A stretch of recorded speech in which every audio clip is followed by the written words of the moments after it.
আমার নাম কাইফা। আমার স্বামী আমাকে বিয়ে করার আগে আরও একটি বিয়ে করেছিল, কিন্তু আমার স্বামীর প্রথম স্ত্রী কিছুদিন পর নিজ থেকে আত্মহত্যা করে মারা গিয়েছিল। কিন্তু কেন মারা গিয়েছিল তা আমি জানা না। আমি এখন ওনার দ্বিতীয় স্ত্রী। আমার স্বামীর বাড়িতে গিয়ে আমার স্বামীর প্রথম স্ত্রী কেন মারা গিয়েছিল তা জানার জন্য আমি বেকুল হয়ে যাই। কিন্তু স্বামীর বাড়িতে যাওয়ার কিছুদিন পর আমার সাথে ঠিক একই ঘটনা ঘটল। তখন আমার মরা ছাড়া কোনো উপায় ছিল না। বাকি ঘটনাটা গল্পতেই বলি। কি প্রকাণ্ড একটা বাড়ি, চারদিকে খুব উঁচু করে প্রাচীর দেয়া, লোহার নিশ্চিদ্র গেট, চারপাশে কোনো আলো নেই, সব মিলিয়ে বন্দিখানা বলা চলে। এই বাড়িটাই জিহাদের। কাইফা ভয়ে ঢোক গিলে। কিভাবে এখানে থাকবে সে, বাবা মা, দাদি, নীলু বাবা আর মোজাম্মেলকে ছেড়ে? বাড়িতে ঢোকার পর একজন বয়স্ক পুরুষ আর একজন কম বয়সী মেয়েকে দেখতে পেল ওরা। দুজনই সবুজ পাড়ের সাদা শাড়ি পরে আছে, হাতে মোমদানি। জিহাদ বলল, ইলেকট্রিসিটি নেই, একটু পর চলে আসবে, তোমরা চিন্তা করো না। বয়স্কা পুরুষটি কাইফাকে দোতলার একটা রুমে নিয়ে গেল। রুমটা সাজানো, চারপাশে মোমবাতি জ্বালিয়ে রাখা আছে। কাইফার সাথে নীলু আর মোজাম্মেলও ছিল। পুরুষটি বলল, আপনারা এখন গেস্ট রুমে যান, স্যার আসবে। নীলু জার্নি করতে পারে না, এতখানি জার্নি করে একদম নেতিয়ে পড়েছে সে। তাই কাইফাকে বিদায় জানিয়ে নীলু আর মোজাম্মেল চলে গেল। কাইফার খুব ভয় ভয় করতে লাগলো। চারপাশটা নীরব হওয়ায় গাছের পাতা নড়ার শব্দ কেমন ভয়ঙ্কর লাগছে। তবে সব ভয় ছাপিয়ে আরও একটা ভয় কাইফার মনে দানা বেঁধেই চলেছে। ওই লোকটা কি করবে না করবে, সে তো মানসিকভাবে একদমই প্রস্তুত নয়। এমন সময় জিহাদ রুমে এসে ঢুকল, দরজার ছিটকিনি লাগালো। কাইফা চমকে উঠল, উঁচু স্বরে বলল, আপনি দরজা আটকাচ্ছেন কেন? পরক্ষণেই ভয় কেটে গেল। এই মানুষটি তার স্বামী। কাইফা নিজেকে সামলে জিহাদের দিকে তাকালো। এই প্রথম। মা ঠিকই বলেছে, এই লোক আসলেই সুদর্শন। কানের কাছে রূপালি চুলগুলো মানিয়ে গেছে তার চেহারার। কাইফা দৃষ্টি নামিয়ে ফেলল। জিহাদ বলল, কাইফা তুমি ঘুমিয়ে পড়ো, সারাদিন জার্নি করেছ। কাইফা অবাক হয়ে তাকিয়ে রইল। জিহাদ আরও কিছু বলতে যাচ্ছিল, হঠাৎ দেয়ালের দিকে তাকিয়ে চুপ করে গেল। কাইফা দেখল পলকেই জিহাদের চেহারা কেমন হিংস্র হয়ে উঠেছে, রাগে কাঁপছে সে। কাইফা ভয়ে ভয়ে জিজ্ঞেস করল, কি হয়েছে আপনার, এমন করছেন কেন? জিহাদ জবাব না দিয়ে চিৎকার করে ডাক দিল, বাবা বাবা। বয়স্ক পুরুষটি ছুটে আসলো। কাইফাকে অবাক করে দিয়ে জিহাদ সেই পুরুষের গালে প্রচণ্ড জোরে একটা চড় বসিয়ে দিল। পুরুষটি ধপ করে ফ্লোরে পড়ে গেল। বহু কষ্টে সে উঠে দাঁড়ানোর পর আবার জিহাদ একই কাজ করল। এবারের চড়টা আরো জোরে ছিল। পুরুষটির ফ্লোরে পড়ে মাথা ফুলে গেল। জিহাদ দাঁতে দাঁত চেপে হিসিয়ে বলল, সোহানার ছবি কই? সোহানার ছবি কই বল। কাইফা ভয়ে থরথর করে কাঁপতে লাগল। এত বয়স্ক বাবার বয়সী পুরুষের গায়ে কিভাবে হাত তুলতে পারল? কিন্তু পুরুষটির কোনো বিকার নেই, যেন চড়থাপ্পড় খাওয়া একটা স্বাভাবিক বিষয়। সে মাথা নিচু করে বলল, হীরা মামুনি রুমে রেখেছি, ভেবেছি নতুন বউ আসবে, কিছু যদি মনে করে। জিহাদ হাত মুষ্টিবদ্ধ করে বলল, জানিয়ে আয়। 10 সেকেন্ড টাইম। পুরুষটি ছুটে বেরিয়ে গেল। কিছুক্ষণ পরই ফিরে এলো একটা বিশাল বাঁধানো ছবি নিয়ে। ছবিটা নিজের হাতে পেয়ে ইশারায়, তারপর নিজেই সেই ছবিটাকে দেয়ালে টানালো। ছবিতে একটা মেয়ে লাল বেনারসি পরে তাকিয়ে আছে, যেন কাইফার দিকেই। জিহাদ ছবিটায় খানিকক্ষণ হাত বুলিয়ে দিল, তারপর কাইফার দিকে তাকিয়ে বলল, এ আমার প্রথম স্ত্রী সোহানা, আমার প্রথম ভালোবাসা। ওকে না দেখলে আমার অস্থির লাগে, কিন্তু ও তো আর এই দুনিয়ার নেই, তাই ওর ছবিটা আমার শোবার ঘরে থাকে। এতে তোমার আপত্তি আছে? কাইফা ভয়ে ভয়ে বলল, না। বেশ, তাহলে ঘুমিয়ে পড়ো। কাইফা বিছানায় শোয়া মাত্র বুঝল যে সে কতটা ক্লান্ত। মানসিকভাবে সে প্রচণ্ড দুর্বল হয়ে পড়েছে। সকালে ঘুম ভাঙার পর জিহাদকে সে ঘরে দেখতে পেল না। ঘড়িতে দেখল 7টা বাজে। ইস, এত দেরি হয়ে গেছে। খাট থেকে নামার সময় জিহাদ ঘরে ঢুকল। ভ্রু কুঁচকে বলল, তুমি এখনো সাজগোজ করনি কেন? নতুন বউকে এমন বিধবা বিধবা লাগলে কেমন করে হবে? আলমারি থেকে একটা লাল শাড়ি বের করে পরো। আর টেবিলে দেখো মালা আছে, মালাটা পরে নিও। কথাগুলো আদেশের ভঙ্গিতে বলে জিহাদ চলে গেল। কাইফা চোখের পানি মুছল। জিহাদের কথা মতো সেজে নিচে গিয়ে সে অবাক। নীলু আর মোজাম্মেল খাবার টেবিলে বসে আছে জিহাদের সাথে। কাইফাকে দেখে ওদের হাসি আরো বেড়ে গেল। কাইফা এসে একটা চেয়ারে বসল। জিহাদ উঠে চলে গেল কিচেনে। মোজাম্মেল বলল, জানো দুলাভাই আমাদের জিজ্ঞেস করে জেনেছে তোমার প্রিয় খাবার কি, তারপর নিজেই রান্না করেছে। এখনো করছে। কাইফা কি বলবে বুঝতে পারল না, বলল, কি বলছিস? নীলু বলল, হুমবুড়া ভূতে সেই প্রেম যাচ্ছে কাইফাকে পেয়ে। মালা বানানা নিজ হাতে আবার কাইফাকে পরিয়ে দিচ্ছে। মোজাম্মেল বলল, উফ আপু, তোমার বেশি মুখ চলে। বুড়ো বুড়ো করো না তো, ছোটাপুর কষ্ট হবে। বলেই ওরা হাসতে লাগলো। বাবা থামিয়ে নীলু বলল, যতটা খারাপ প্রথমে ভেবেছিলাম উনি আসলে ততটা খারাপ না রে। কাইফা শুকনো মুখে তাকিয়ে রইল। লোকটাকে তো কাল রাতে খুব খারাপ মনে হয়েছিল। সে কি আসলে ভালো নাকি কাইফা কিছুই বুঝতে পারল না। কাইফা অনেকবার ভেবেছিল নীলুকে গত রাতের ঘটনা খুলে বলবে, কিন্তু তাকে তো একা পাওয়াই যাচ্ছিল না। সারাক্ষণ সে আর মোজাম্মেল জিহাদের সাথেই আড্ডা দিচ্ছিল। কি বাবা খুশি সবাই, কি দরকার আবার সবার মন নষ্ট করার। কাইফা তাই চুপ করেই রইল। কিছুক্ষণ পর নীলু আর মোজাম্মেল চলে যাবে। নীলু আমার ছোট বোন, আর মোজাম্মেল হলো আমার ছোট ভাই। তারা বলল আজ চলে যাবে। মোজাম্মেলের কলেজ খোলা। কাইফা তবুও বলল, আরেকটা দিন থেকে যেতে।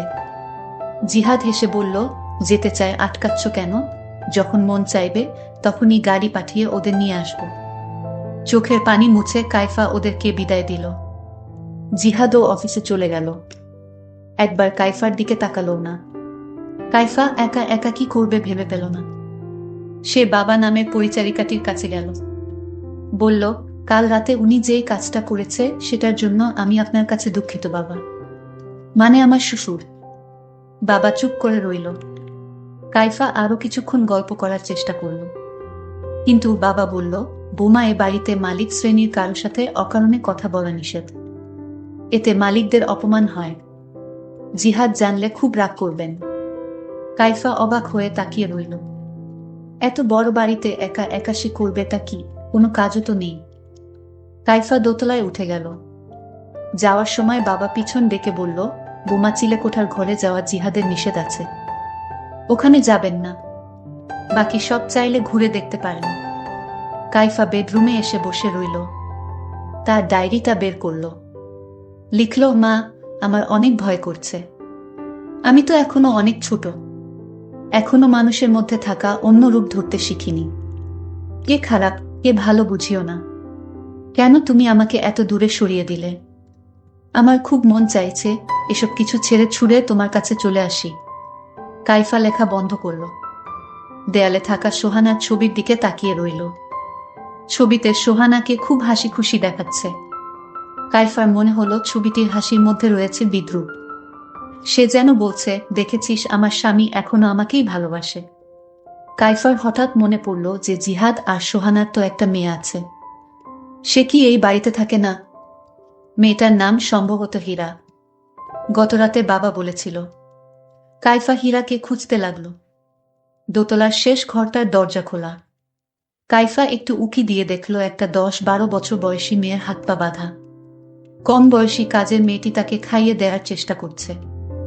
হঠাৎ কাইফাকে দেখে কাজের মেয়েটি বিস্ফোরিত চোখে তাকালো।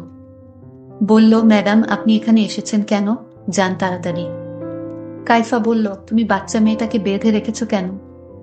বলেই কাইফা হীরার কাছে গেল। হীরা বলল, প্লিজ আপনি আমার বাঁধনগুলো একটু খুলে দিন। কাইফা হীরার দিকে তাকালো। গায়ের রং শ্যামলা, কি টানা টানা চোখ, কি অদ্ভুত মায়া চেহারা। কিন্তু জিহাদ বা সোহানা কারো সাথেই চেহারার মিল নেই। কাজের মেয়েটি বলল, প্লিজ বাঁধন খুলবেন না। কাইফা কোনো কথা শুনল না।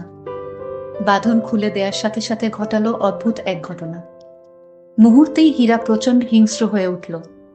চিৎকার করে বলল, শয়তান, লোভী। আমার মায়ের জায়গা কাউকে নিতে দেব না বলে আচমকা কাইফাকে চড় মেরে বসল। এগিয়ে এসে কাইফাকে ধাক্কা দিয়ে ফেলে দিল। কাজের মেয়েটি কোনো রকমে হীরাকে ধরে রাখল। কাইফা ভয়ে দৌড়ে নিজের রুমে এসে দরজা আটকে দিল। তার সারা শরীর কাঁপতে লাগল। একটু পর দরজার কড়া নাড়ার শব্দ শুনে সে আরো শিউরে উঠল। কিন্তু ওপাশ থেকে আওয়াজ আসলো, ম্যাডাম, আমি কাজের মেয়ে শিখা, দরজা খুলুন। কাইফা দরজা খুলে শিখাকে জড়িয়ে ধরে কেঁদে ফেলল। শিখা বলল, ম্যাডাম, হীরা মামনির মা নেই তো, তাই ও আপনাকে সহ্য করতে পারছে না। এর জন্য ওকে বেঁধে রাখা হয়েছে, নয়তো ও আপনার সাথে বা আপনার আত্মীয়দের সাথে খারাপ ব্যবহার করত। আপনি দয়া করে স্যারকে কিছু বলবেন না, মেয়েটা বড়ই দুঃখী। শিখা নামক কাজের মেয়েটি এই বলে চলে গেল। কাইফা মনে মনে বলল, আমি নিজেও অনেক অনেক দুঃখী।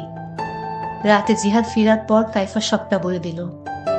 জিহাদ কাইফার মাথায় হাত রাখল, বলল, তুমি আমার স্ত্রী, তোমাকে অনেক পছন্দ করে আমি ঘরে তুলেছি, তোমাকে অপমান করার অধিকার কারণ নেই। এরপর শিখাকে ডাকল জিহাদ, বলল, যাও হীরাকে নিয়ে এসো। শিখা কেঁপে কেঁপে বলল, স্যার, মাফ করে দেন, বাচ্চা মানুষ।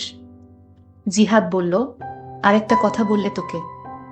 হঠাৎ কাইফাও ভয়ে কাঁপতে লাগলো। বিচার দেয়াটা আসলেই উচিত হয়নি। শিখা হীরাকে নিয়ে রুমের দরজার কাছে দাঁড়ালো। জিহাদ ঝাঁঝালো কণ্ঠে জিজ্ঞেস করল, তুমি তোমার মায়ের গায়ে হাত তুলেছ, তোমাকে আমি ক্ষমা করব না হীরা। হীরা তার চেয়েও বেশি ঝাঁঝালো কণ্ঠে বলল, 2 দিন পর পর আপনি একটা করে রক্ষিতা ধরে নিয়ে এসে বলবেন এটা আমার মা, আর আপনি কি ভেবেছেন আপনাকে আমি ক্ষমা করব? জিহাদ দাঁতে দাঁত চেপে বলল, এই মেয়েকে 6 দিন কিছু খেতে দিবে না। শিখা কেঁদে ফেলল, বলল, স্যার, ও এমনিতেই 2 দিন ধরে কিছু খাচ্ছে না, প্লিজ স্যার। জিহাদ বলল, 6 দিন এর আগে এ বাড়ির কোনো খাবার যদি ওকে দিয়েছিস তাহলে তো জানিস আমার কথা অমান্য করলে কি হয়। শিখা হীরাকে নিয়ে চলে গেল। কাইফা কাঁদতে কাঁদতে বলল, বাচ্চা মেয়েটাকে মাফ করে দিন, আমার দোষ সব। জিহাদ কাইফাকে বলল, সতীনের মেয়ের জন্য এত মায়া দেখিও না, ওর ধারে কাছেও যদি তুমি গেছো তাহলে আমার থেকে খারাপ আর কেউ হবে না। কাইফা বলল, আপনি বলেছিলেন আমাকে সহজ হতে সময় দিবেন, তাহলে এখন কেন? জিহাদ বলল, অনেক সময় তোমাকে দিয়েছি, পুরো বাসর রাত আমি পাশের রুমে ছিলাম। হা হা হা করে হাসতে লাগলো। যথেষ্ট সময় দিয়েছি। কাইফা ভয়ে ফ্যাকাশে হয়ে গেল। জিহাদ বাতি নিভিয়ে বেশ কয়েকটা মোমবাতি জ্বালালো। সোহানার ছবির কাছে নিয়েও কয়েকটা মোমবাতি রাখল। বলল, দেখো সোহানা, তোমাকে ছাড়াও আমি চলতে পারি। বলেই কিছুক্ষণ হাসল। কাইফা ভয়ে ভয়ে তাকিয়ে রইল। এরপর জিহাদ বাবার মধ্যেই গা কাঁপিয়ে কেঁদে উঠল। কাঁদতে কাঁদতে রুম থেকে সোহানার ছবি নিয়ে বেরিয়ে গেল। কাইফা কি করবে বুঝতে পারল না। জিহাদের গলা শোনা যাচ্ছে, রাগ করে না সোহানা, কোনো রাগ না। কাইফা ভালো করেই বুঝতে পারছে এর মাথায় সমস্যা আছে, সে খুব বড় বিপদে ফেসে গেছে, এখান থেকে পালাতেই হবে। তারপর আমি যখন পালানোর জন্য তৈরি হলাম তখন আমার শ্বশুর আব্বা আমাকে বলল, বোমা, তুমি এভাবে পালিয়ে যেও না। জিহাদকে যদি তোমার ভয় লাগে তাহলে তুমি আমার রুমে থাকো, তাও তুমি পালিয়ে যেও না। শ্বশুরেরও কথা আমি কিছুতেই ফেলতে পারিনি, আর তাই শ্বশুরকে বললাম, আপনার ছেলের মাথায় কি কোনো সমস্যা আছে? শ্বশুর বলল, না, সমস্যা নেই, তবে তার প্রথম স্ত্রী মারা যাওয়ার পর থেকে মাঝে মাঝে এরকম হয়ে যায়। শ্বশুর অনয় বিনয় করে বলল, মা, তোমার যদি ভয় করে তাহলে তুমি আমার রুমে থাকো। একদিন পার হয়ে গেলেই দেখবে জিহাদ আগের মতো হয়ে গেছে। তোমার সাথে ভালো আচরণ করবে, তাকে ভালো হতে একটু সময় লাগবে। তোমার যত্ন পেলে সে তাড়াতাড়ি সুস্থ হয়ে উঠবে। তবে আমি মনে মনে চিন্তায় পড়ে গেলাম, সুর তার রুমে থাকতে কেন বলল? এর মধ্যেও কি রহস্য আছে? আরও তো অনেক রুম পড়ে আছে, ওই রুমে থাকার কথা না বলে শ্বশুর তার নিজের রুমে থাকার জন্য কেন বলল? ঠিক আছে, দেখি কি হয়। আমি শ্বশুরের রুমে আমার স্বামীর ভয়ে শুয়ে পড়লাম।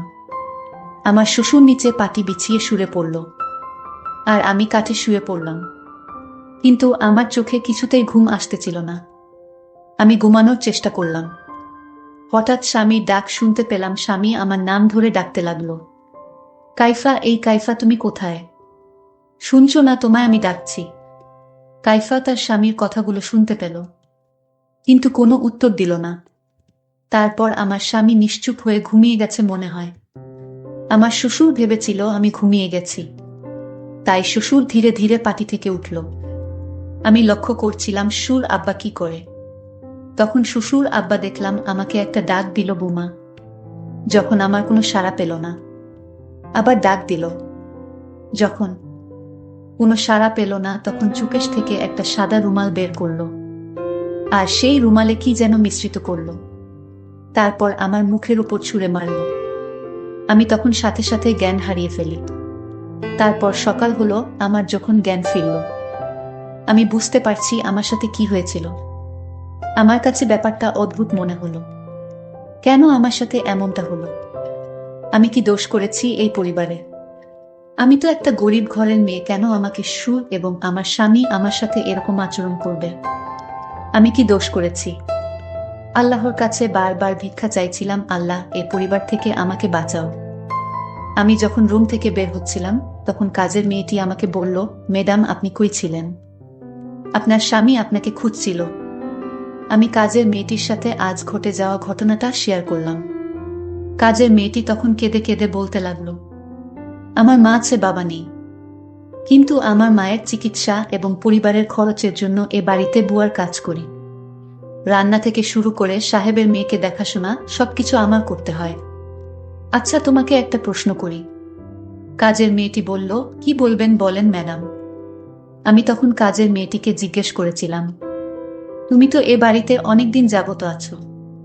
আচ্ছা, জিহাদের প্রথম স্ত্রী কিভাবে মারা গিয়েছিল? কাজের মেয়েটি বলল, ম্যাডাম, এ কথা যদি জিহাদ বা তার বাবা জানতে পারে, তাহলে আমাকে জানে মেরে ফেলবে। আমি বললাম, কিছুই জানবে না কেউ, তুমি নির্ভয়ে আমাকে বলো। তখন কাজের মেয়েটি যা বলেছিল তা শুনে মনে হলো আমার দম বন্ধ হয়ে আসছে। কাজের মেয়েটি বলল, জিহাদ স্যারের প্রথম স্ত্রী সোহানা নিজ ইচ্ছায় দুনিয়া থেকে চলে গিয়েছিল। আমি তাকে প্রশ্ন করলাম, কেন, তার সাথে এমন কি হয়েছিল যে সোহানা নিজ ইচ্ছায় ওপারে চলে গেল? কাজের মেয়েটি বলল, সব কারণ জিহাদের বাবা মানে সোহানার শ্বশুর। সোহানার শ্বশুর সোহানার সাথে অদ্ভুত আচরণ করত। একদিন সোহানার সাথে এমন ঘটনা ঘটিয়েছিল যেটা কোনো বুমার পক্ষে মেনে নেওয়া সম্ভব ছিল না, তাই সোহানার পক্ষেও মেনে নেওয়া সম্ভব হয়নি। সোহানা ম্যাডামকে জিহাদ স্যার খুব ভালোবাসত, আজ সোহানাকে হারিয়ে জিহাদ স্যার পাগলের মতো হয়ে গিয়েছে। আর প্রথম যেদিন আপনি এই বাড়িতে এসেছিলেন, তখন তো আপনি নিজ চোখে দেখতে পেয়েছিলেন জিহাদ তার বাবাকে জোরে জোরে চড় মেরেছিল। জিহাদের বাবা চোরের আঘাত সইতে না পেরে মাটিতে পড়ে গিয়েছিল। এটা তো আপনি নিজ চোখে দেখেছিলেন ম্যাডাম।